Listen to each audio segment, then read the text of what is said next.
축복이라는 말을 사전에서 찾아보면 어떤 사람이나 대상에게 행복을 비는 것을 말합니다. 또는 우리의 내적이나 외적인 행복을 느끼는 것을 축복이라고 이야기를 합니다. 모든 사람들은 축복을 빌어주면 좋아합니다. 진심으로 복을 빌어주는데 싫어하는 사람은 아무도 없습니다. 우리의 말 한마디, 우리가 던지는 그 한마디 한마디가 사람들에게 복이 될 수 있습니다. 반대로 우리가 하는 말 한마디가 사람들에게 상처를 줄 수가 있습니다. 그렇기 때문에 우리는 사람들에게 아름다운 말, 축복을 빌어주는 말을 할 필요가 있다는 것입니다. 오늘 본문에 요한 3서 1장 2절에 보면 사도 요한은 가이오에게 이렇게 편지를 쓰면서 인사를 합니다. 사랑하는 자여, 내 영혼이 잘된 같이 내가 범사에 잘되고 강건하기를 내가 간구하노라. 요한은 이 말씀 속에서 최고의 축복을 하고 있습니다. 여러분, 이 말씀 우리가 모두가 좋아하잖아요. 그래서 가정에 가면 이 성구를 액자로 걸어놓은 집들이 참 많이 있어요. 왜 이 성구를 좋아합니까? 참 좋은 축복이잖아요. 내 영혼이 잘된 같이 내가 범사에 잘되고 강건하기를 내가 간구하노라. 이건 만사 형통을 빌어주는 것 아닙니까? 이 내용을 가만히 살펴보면 가이오가 한 축복의 메시지에 3가지 정도가 담겨져 있는 것을 볼 수가 있습니다. 첫 번째는 영적인 복을 빌고 있죠. 내 영혼이 잘됨 같이 내 범사에 잘되고 강건하기를 간구한다. 여러분, 영혼이 잘되는 만큼 범사가 잘되고 강건하기를 비는 것 아닙니까? 다른 말로 이야기를 하면 범사가 잘되고 그리고 육체가 강건한 것은 영혼에 달려있다라고 하는 말이라고도 할 수 있습니다. 이 사도 요한이 갖고 있는 관심은 가이오가 하나님 앞에서 영혼이 바로 서기를 원하는 것입니다. 영혼이 올바르게 되는 것을 원하는 것이죠. 영혼의 복이 모든 복의 기본이라고 말할 수가 있습니다. 영혼이 잘 된다는 것은 하나님과의 관계가 바로 서는 것입니다. 하나님을 사랑하는 관계가 제대로 세워지는 것이죠. 그래서 가이오는 이 땅에서의 복을 간구하기 이전에 먼저 영혼이 잘 되는 복을 간구하는 것이었습니다. 하나님 앞에서 영적으로 깨어서 믿음의 본을 보이는 그러한 사람이 되기를 간구하는 것이죠. 그리고 두 번째, 범사에 형통한 복을 빌고 있습니다. 범사, 모든 일이죠. 만사를 이야기하는 것입니다. 만사 형통이라고 말을 합니다. 여러분, 우리가 영혼이 잘 되면 나머지는 덤으로 따라옵니다. 만사가 형통하게 되는 복을 얻게 된다는 거죠. 그리고 세 번째, 육체적인 건강의 복도 빌고 있습니다. 사람이 살아가면서 가지고 있는 최고의 관심사가 건강 아닙니까? 예전에는 오래 사는 것, 장수가 축복이라고 그랬는데 지금은 건강하게 장수하는 것이 복이라고 이야기를 합니다. 그래서 건강에 도움이 되는 음식은 뭔지 서로 나눕니다. 건강에 도움이 되는 운동이 어떤 것인지를 서로 가르쳐 줍니다. 우리가 어떤 습관을 가져야만 건강한지 우리는 그런 이야기들을 끝도 없이 하고 있습니다. 그만큼 건강이 중요한 거죠. 근데 사실 따지고 보면 모든 일에 형통한 것은 이 건강까지도 포함하고 있다고 말할 수가 있습니다. 그런데 우리 보통 사람들은 대부분 이 범사에 만사가 형통한 것, 여기에 관심을 갖고 있지 우리의 영혼이 잘 되는 것에 대해서는 관심이 뒷전인 경우가 참 많이 있습니다. 그런데 우리 하나님의 관심은 우리의 영혼이 먼저 잘 되는 겁니다. 그래서 범사의 복, 건강의 복은 우리의 영혼이 잘 되는 것에 따라오는 엑스트라, 덤임입니다. 여러분, 우선순위라는 게 있잖아요. 첫 단추를 잘 껴야 나머지 단추가 끼워지는 것처럼 우리가 복 받기를 원한다면 첫 번째 우선순위 복을 제대로 받아야 합니다. 그것을 예수님은 이렇게 이야기를 합니다. 너희는 먼저 그의 나라와 그 의의를 구하라. 그리하면 이 모든 것을 너에게 더하여 주시리라. 주님은 하나님의 나라와 그 의의를 구하는 것이 우선순위다. 그러면 나머지 이 모든 것을 더해 주시는 복이 따라올 것이다 라고 말씀을 하는 것입니다. 그것을 지금 이 요한은 영혼이 잘됨 같이 라고 표현을 하는 것이죠. 가룟은 그런 삶을 살았습니다. 복음을 전하기 위해서 곳곳에 순회하면서 전도하는 사람들을 자기의 집으로 모시고 그들에게 사랑을 베풀었습니다. 그런 영혼이 잘됨 같이 범사에 잘되고 강건하기를 사도 요한이 구하고 있는 것이죠. 마태복음 10장 12절 13절에 보면 이런 말씀이 있습니다. 또 그 집에 들어가면서 평안하기를 빌라. 그 집이 이에 합당하면 너희의 빈 평안이 거기 임할 것이요. 만일 합당하지 아니하면 그 평안이 너희에게로 돌아올 것이니라. 여러분, 여기에 합당하면 그리고 합당하지 아니하면이라는 말이 있어요. 우리가 복을 빌 때에 합당하면 그에게 복이 임하지만 그 복이 그들에게 합당하지 아니하면 복을 빈 사람에게 복이 돌아온다라고 주님이 말씀하는 겁니다. 우리가 누군가를 생각할 때에 우리의 판단에 복받기에 합당한 사람이 있고 저 사람은 복 못 받을 거야 라고 생각하는 사람이 있다는 거죠. 그러나 그 모든 사람에게 복을 빌어라 라고 성경은 이야기를 합니다. 기꺼이 축복하고 싶은 사람은 물론이거니와 내키지 않는 사람에게도 축복을 전하라는 이야기입니다. 손해볼 일이 아니라는 겁니다. 복 받을만 하면 그들에게 복이 임하고 받을만 하지 못하면 그 복이 너희에게 임한다. 여러분, 손해볼 일 아니잖아요. 축복하라는 이야기예요. 어떻게 하면 가능할까요? 생각할 거 없이 축복하라는 겁니다. 습관화시키라는 겁니다. 어떤 상황에서든지 축복하는 습관을 가지라는 겁니다. 생각한 뒤에 축복하지 말고 사람 가리면서 축복하지 말고 습관화하라는 겁니다. 칭찬은 고래도 춤추게 한다라는 책이 있습니다. 이 켄 블랜차드라고 하는 사람이 아주 유명한 베스트셀러를 만든 책이죠. 그 책에 보면 이 킹슬리라고 하는 사람이 휴가 중에 머리를 식히려고 이 플로리다의 해상 동물원에 찾아갑니다. 근데 거기서 범고래 쇼를 봅니다. 이 말도 못하는 범고래들을 훈련시켜가지고 정말 멋진 쇼를 이렇게 벌리는 것을 보면서 이 킹슬리가 생각을 합니다. 내가 함께 일하는 사람들을 훈련시키는 것도 그렇게 힘드는데 내가 키우고 있는 자녀들 말 듣게 하는 것도 너무너무 힘들어서 지치는데 아니 이 조련사들은 어떻게 하길래 이 고래도 춤을 추게 만드느냐. 그래서 조련사를 찾아가서 면담을 요청을 합니다. 그리고 그랑 이야기를 하면서 아주 놀라운 통찰력과 지혜를 얻게 됩니다.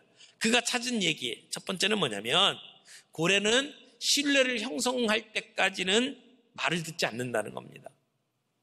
그러니까 신뢰가 형성돼야 교감이 이루어진다는 것을 배웁니다. 사람을 키우기를 원하고 성장시키기를 원한다면 인내심을 가지고 신뢰가 형성될 때까지 기다리라고 이야기를 합니다. 신뢰가 형성되기 전에 이래라 저래라 얘기해봤자 안 된다는 것이죠. 두 번째, 잘한 일에 초점을 맞추라. 고래를 훈련하는 조련사들은요, 잘못한 것은 못 본 척한대요. 그리고 다른 행동으로 유도를 합니다. 대신 잘한 것이 있으면 칭찬하고 먹을 것 주고 박수를 쳐주는 거예요. 그러면 잘한 것들이 개발이 되는 거죠. 그래서 잘못된 행동에 쓰일 에너지를 다른 데로 전환시켜주는 일을 한다는 겁니다. 진심으로 사랑하고 칭찬하고 격려하고 축복하면 고래가 인간의 마음을 이해하기 시작을 한다는 거예요. 그리고 대화가 시작이 된다는 것이죠. 그리고 세 번째는 과정을 칭찬을 하는 거랍니다. 우리가 오랫동안 잘못했을 때는 그 잘못된 결과만을 가지고 비난받는 문화 속에 우리가 살아왔습니다. 과정이 어떻게 됐든지 간에 잘못된 결과 때문에 꾸중 듣는 문화에 우리들이 노출되어 있다는 겁니다. 게다가 칭찬은 왜 그렇게 인색합니까? 아내를 칭찬하면 팔불출이라고 하고, 자식들에게 칭찬을 하면 얘네들이 버릇이 없어진다, 교만해진다, 그래서 칭찬하면 안 되는 것처럼 생각하는 그런 유교적 전통 속에 우리들이 살아왔습니다. 게다가 지금은 어떻습니까? 보이지 아니하는 인터넷 안에서는 비난, 그리고 악플이라고 그러죠. 악플. 그리고 상대끼리 서로 디스하는 것이 일반화되어 있는 문화 속에 지금 살아가고 있습니다. 그때 우리는 칭찬하고 격려해야 합니다. 오늘 주님이 우리들을 부르신 이유가 여기 있다는 겁니다. 한마디 말을 통해서 사람들이 용기를 얻고 일어설 수가 있습니다. 말 한마디에 실망하고 상처받을 수도 있습니다. 사람들은 그렇게 연약한 존재입니다. 그러므로 우리는 잘하는 사람들이 더 잘할 수 있도록 칭찬해주고, 실수한 사람들이 다시 일어설 수 있도록 격려해주고 용기를 주는 그런 축복의 메시지를 전해주는 삶의 습관이 필요하다는 겁니다. 어떤 글을 보니까 이런 얘기가 있더라고요. 미국의 가필드 고등학교에 잔이라고 하는 학생이 둘이 있었대요. 하나는 아주 모범생이고 하나는 말도 안 듣고 숙제도 안 해오고 아주 말썽꾸러기 잔이가 있었습니다. 1년에 한 번씩 부모님하고 만나는 일이 있는데 말썽꾸러기 잔이 엄마가 학교를 찾아왔습니다. 선생님을 만나서 이렇게 얘기를 했답니다. 선생님, 저희 아들 잔이 학교 생활이 어떻습니까? 라고 물어봤대요. 그랬더니 선생님이 만면에 미소를 띠면서 저희 반에요, 잔이 같은 학생이 있다는 게 얼마나 자랑스러운지 모르겠어요. 이 잔이 때문에 온 아이들이 즐겁습니다. 앞으로 하나님께서 이 잔이를 어떻게 쓰실까 정말 기대가 돼요. 그 잔이의 부모님이 어떤 분인지 궁금했는데 오늘 이렇게 만나 뵙게 되어서 너무 기쁩니다. 이런 얘기를 했대요. 그래가지고는 이 엄마가 돌아가서 아이한테 선생님이 이런 얘기를 하더라, 저렇게 얘기를 해줬겠죠. 그 다음날 잔이가 선생님을 찾아왔습니다. 선생님, 저희 어머니에게 너무너무 좋은 말 해주셔서 정말 고맙습니다. 지금까지 저에게 한 번도 용기를 주거나 저를 인정해주는 사람이 없었거든요. 근데 선생님이 저를 인정해 주시고 선생님이 저를 그렇게 생각해 주신다니까 제가 이제는 선생님의 기대에 어긋나지 않는 사람이 되겠습니다. 그렇게 얘기를 한 거예요. 그리고 그날 처음으로 숙제를 해오기 시작을 했고, 그리고 3개월 동안 계속해서 열심히 공부를 하다 보니까 그 반에서 성적이 제일 많이 뛴 사람, 향상된 사람이 되었고, 그리고 6개월 후에는 말썽꾸러기 잔이가 아니라 반에서 공부를 잘하는 잔이로 바뀌었다는 겁니다. 무슨 일이 벌어졌는지 이해가 되세요? 말썽꾸러기 잔이 엄마한테 모범생 잔이를 생각을 하면서 칭찬을 해준 거, 실수로 칭찬을 해준 게 아이를 바꿔놓은 거죠.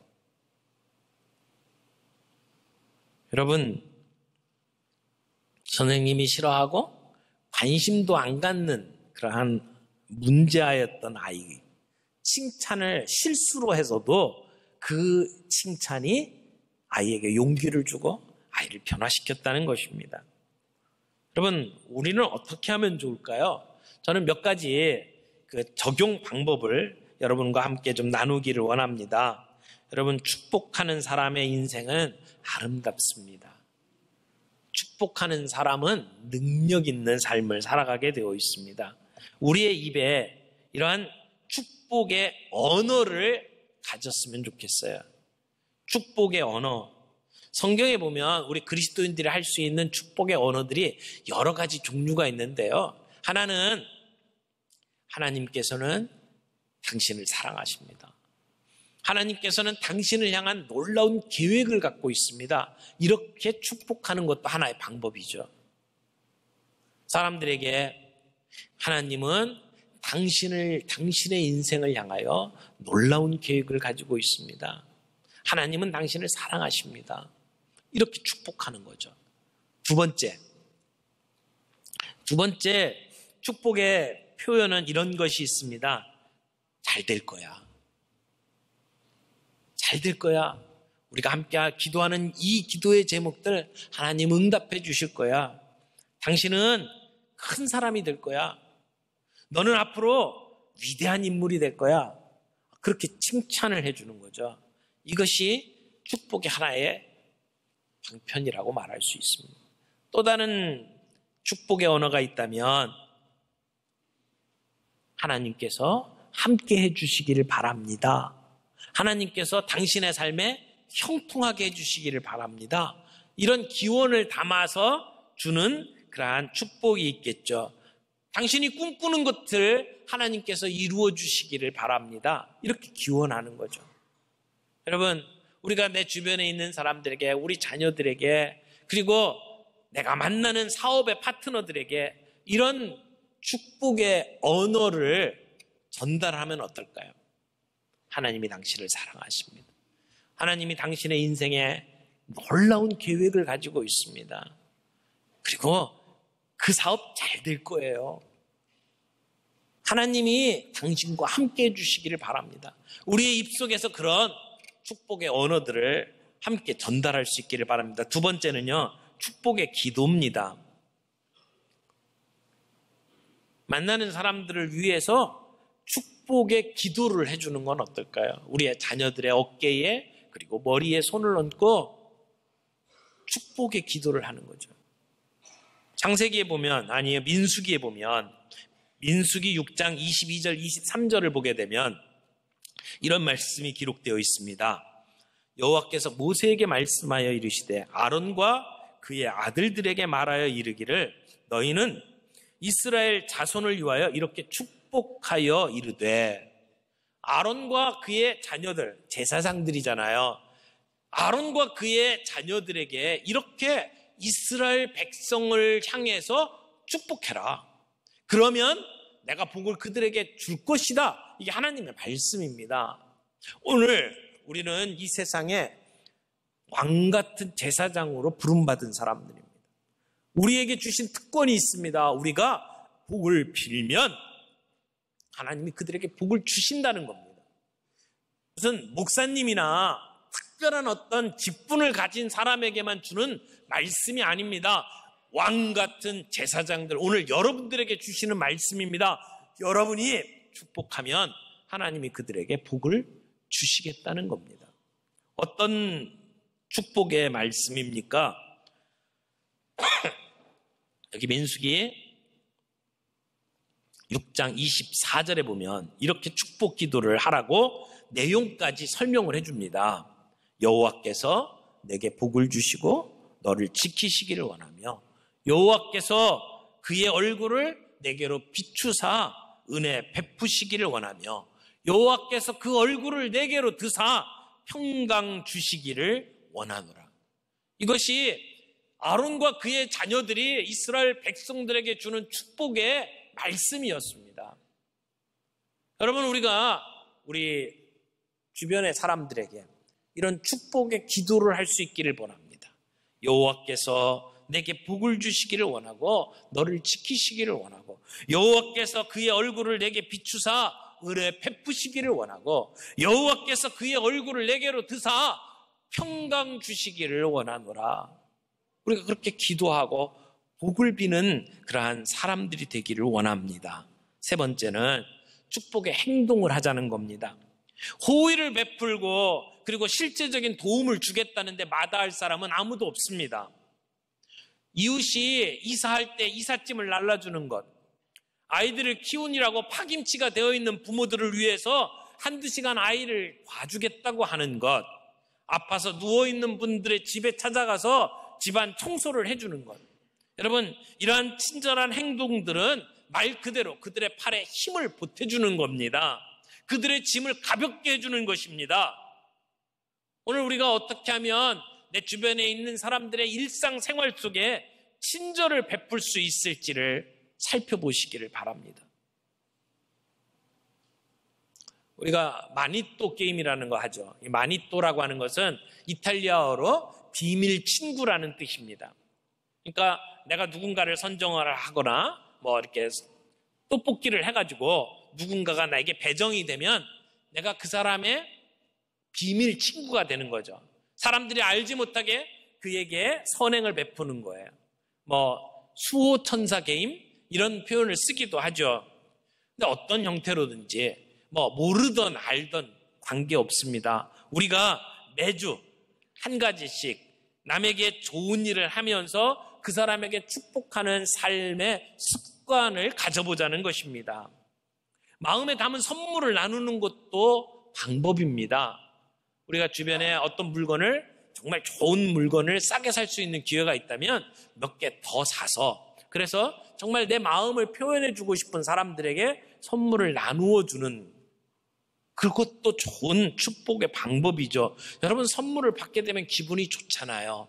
선물을 전달할 때 그 선물이 중요한 것이 아니고 우리의 마음이 전달되잖아요.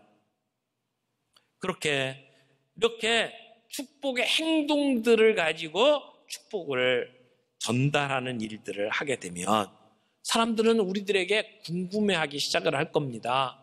왜 그렇게 하는지. 그런 이유를 물어볼 때에 우리는 예수 그리스도를 소개해 줄 수 있죠. 자연스럽게. 그러나 조심하시길 바랍니다. 우리가 이런 행동을 할 때에 우리의 목적이 개종시키기 위해서 내가 너 이거 주는 거야. 그렇게는 하지 마시길 바랍니다. 마치 부모님에게 유산받기 위해서 부모님에게 잘하는 것처럼 잘하는 것이 빚을 바래요. 우리가 그 사람이 예수 믿도록 하기 위해서 내가 너를 이렇게 하는 거야. 물론 우리의 마음속에 정말 그들을 사랑하기 때문에 우리가 그들에게 그러한 사랑의 선물도 주고 축복의 메시지를 주는 것 맞습니다만은 또 우리가 그렇게 사랑을 베풀고 친절을 베풀면 예수님에 대해서 증거할 수 있는 기회가 우리에게 자연스럽게 오는 것도 사실이지만 그러나 목적이 거기에 있으면 그러면 우리가 하는 친절, 우리가 베푸는 사랑이 빚을 바라게 되어 있습니다. 내가 물건을 팔아먹기 위해서 사람들에게 친절을 베풀면 그 친절은 빚을 바라게 되어 있잖아요. 그러므로 우리가 제대로 축복을 하려면 그런 알량한 우리의 목적을 이렇게 내려놓을 필요가 있습니다. 정말 마음 그대로 그들에게 축복을 비는 거죠. 되돌려 받으려고 하는 인상을 주면 안 된다는 겁니다. 또 하나, 그런 복을 빌고 어떤 선물을 줄 때에 마치 가지고 있는 사람으로 과시하는 것처럼 그렇게 주지 않았으면 좋겠습니다.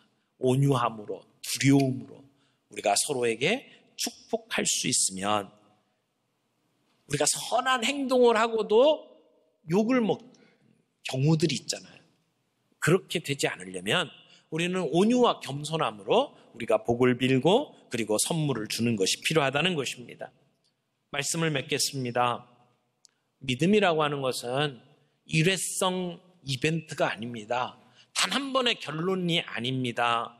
믿음은 우리의 라이프 스타일이고 1년의 습관이라고 말할 수가 있습니다. 축복하는 습관을 기를 수 있기를 바랍니다. 우리는 축복의 통로로 부름받았습니다. 하나님은 우리를 통해서 다른 사람들에게 복 주시는 것을 기뻐하십니다. 그래서 영원히 잘 되는 복을 빌었으면 좋겠어요. 그래서 함께 덤으로 범사에 잘 되는 복, 그리고 육체적으로 건강한 복, 따라오는 그러한 복을 우리들이 빌어줄 수 있기를 바랍니다. 가장 가까운 우리의 가족부터 시작해서 우리의 이웃들에게 믿음의 한 식구가 된 우리 성도들 간에 그리고 우리가 만나는 모든 사람들에게 우리가 이 축복의 메시지를 전할 수만 있다면 우리가 적어도 일주일에 3사람 이상 그렇게 마음속에 준비하고 축복의 메시지를 전하고 그리고 축복의 행동들을 하게 된다면 우리는 그들에게 매우 너그러운 사람이 될 것이고 우리의 행동은 그들에게 궁금증을 유발할 수 있게 될 거라고 믿습니다.